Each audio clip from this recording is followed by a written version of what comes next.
For decades, the Buffalo Diocese kept documents proving child sexual abuse crimes secret. Just last year, these documents were brought to light by Bishop Malone's former secretary, Siobhan O'Connor. Since August 2018, she's been open about her observations working for the bishop and how her feelings towards him have turned from admiration to disappointment. Throughout this whole process, have you struggled with your faith in the Catholic Church at all? In terms of the church now, whenever they say anything, I'm very skeptical because I know what so often is going on the inside, and in a way I've learned to treat it like I would any other institution. Churches are often referred to as sanctuaries, by definition, places of refuge or safety. But with Bishop Malone's eagerness to silence survivors, it seems to be a place where secrets of sexual abuse are buried. Is there a culture within the Catholic Church that has allowed for these abuses to go on silently for years? I think so. I think that any institution wants to protect itself, certainly. But within the Catholic Church, there was just this sense that you protect the church at all costs. Yes, we have to be confidential about personnel matters, and I know a lot of times Bishop Malone will say, well, these are personnel files. But when they contain proof of crimes being committed, then all of a sudden it's not just a personnel file, it's not just a confidential document.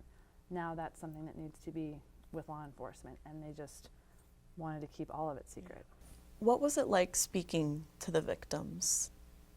That was so powerful. I mean, initially I was really overcome by it, and sometimes I would cry on the phone, but almost always I would cry afterwards. And I mean, many people were telling me for the first time, and you just hear that pain come right through the phone. It's very raw.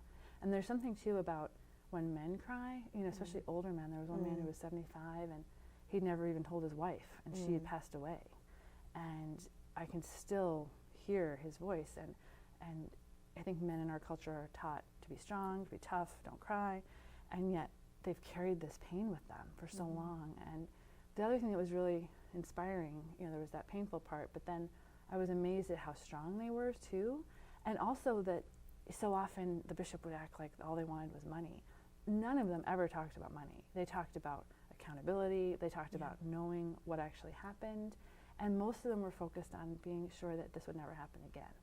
So they were more worried about protecting other people than about some payday for themselves. Part of acknowledging Bishop Malone's wrongs means not only holding him accountable, but also making change for the future. O'Connor thinks Catholics need to take part in a global penance. What do you think needs to change in the Catholic Church or in the Buffalo Diocese?